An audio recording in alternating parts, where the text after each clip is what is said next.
Chers amis, bonjour. Je me trouve à l'instant sur le porche monumental de l'hôtel de ville, devant l'entrée que prendra le nouveau maire de Marseille pour accéder à ses bureaux qui se trouvent juste à l'étage. Et nous sommes juste la veille du deuxième tour. Le débat n'est pas encore clos, même si le premier tour a donné quelques éclaircissements. Je vous avais indiqué lors de ma dernière vidéo que certains ne feraient pas partie du combat pour la première place. Cela a été largement confirmé.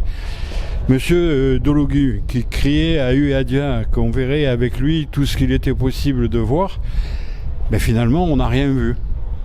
Même les classes populaires ne l'ont pas soutenu, ne lui ont pas apporté le soutien qu'il espérait. En fait, c'est la grenouille qui se prenait pour un bœuf, mais qui finalement, à la fin, finit comme un petit crapaud. Par contre, il a pris une initiative qui, je crois, fera date sur les élections municipales, c'est qu'il a retiré sa liste parce qu'il a eu une fin de non-recevoir de la part de Benoît Payan. C'est peut-être important en politique de s'être retiré.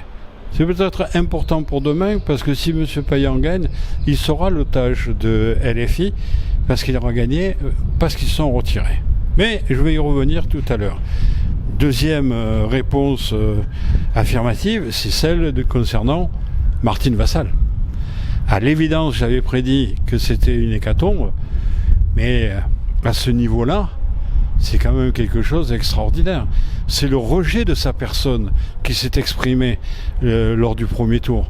Vraiment le rejet de sa personne, parce que vous ne vous souvenez pas, mais en 2020, l'ensemble des partis qui composaient la liste de Martine Vassal, c'est-à-dire la liste de Martine Vassal, la liste de Bruno Gilles, la liste du professeur Berland, faisaient 42% des voix. Aujourd'hui, elle est tombée avec les mêmes partis à 12%. Vous me direz, c'est la fin de la droite macroniste à Marseille, mais je crois aussi sur la France entière. Ils sont en difficulté à Paris, ils sont en grande difficulté à Nice, ils sont en difficulté à Lyon, où on pensait qu'il suffisait de présenter quelqu'un pour pouvoir l'emporter. Mais non.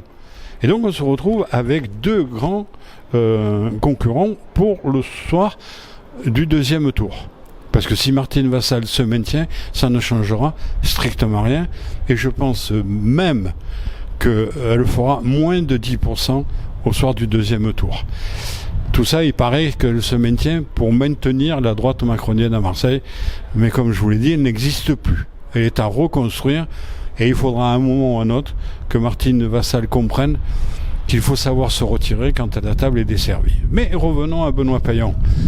Il avait dit, Urbi et Orbi, qu'il ne passerait pas d'accord avec LFI. Il a tenu parole.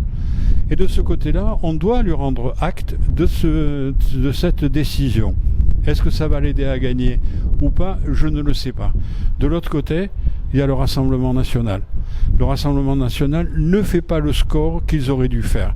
C'est eux qui auraient dû sortir en tête, ils ne l'ont pas fait. Peut-être va-t-il y avoir un sursaut au deuxième tour, je n'en sais rien.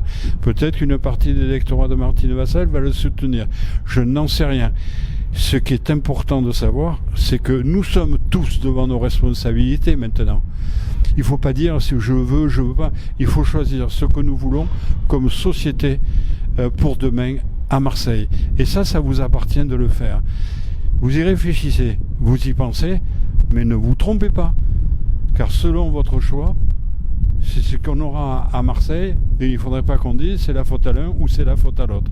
Moi, vous avez toute ma confiance.